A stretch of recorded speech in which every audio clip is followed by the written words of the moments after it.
Share বাজারে পূর্ণাঙ্গ একটা পরিবর্তন আনতে হবে।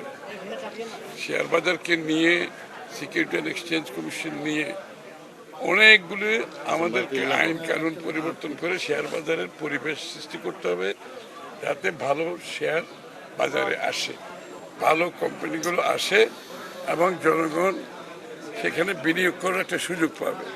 সেটা হচ্ছে অত্যন্ত গুরুত্বপূর্ণ।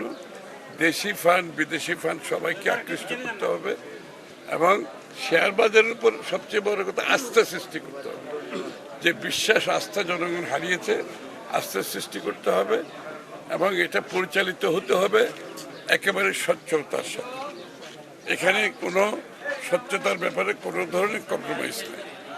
সব কিছু মিলিয়ে আমরা আশা করছি আগামী দিনে বাংলাদেশের শেয়ার বাজার অর্থাৎ capital market as a whole একটা বড় ধরনের পরিবর্তনের আমাদের পরিকল্পনা আছে।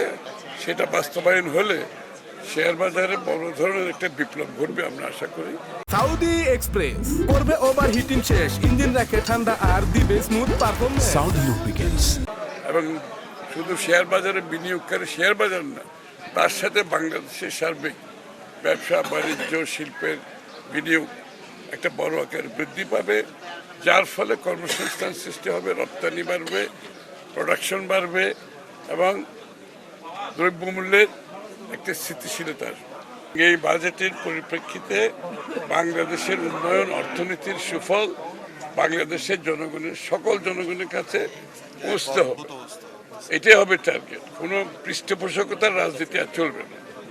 কোনো সুযোগ সুবিধা দানকারী যারা এতদিন সুযোগ নিয়ে বাকি জনগণকে বঞ্চিত করছে, সেটা আমরা করতে চাই না। আমরা চাই এমন বাজেট হবে যেখানে জনগণের আগামী দিনের বাংলাদেশের অর্থনীতিতে অংশগ্রহণ করার সুযোগ সৃষ্টি হবে এবং অর্থনীতির সুফল, উন্নয়নের সুফল বাংলাদেশের সাধারণ মানুষের কাছে পৌঁছতে হবে এবং সেইভাবে আমরা বাজেট প্রণয়নে সেটা হবে আমাদের প্রথম দায়িত্ব।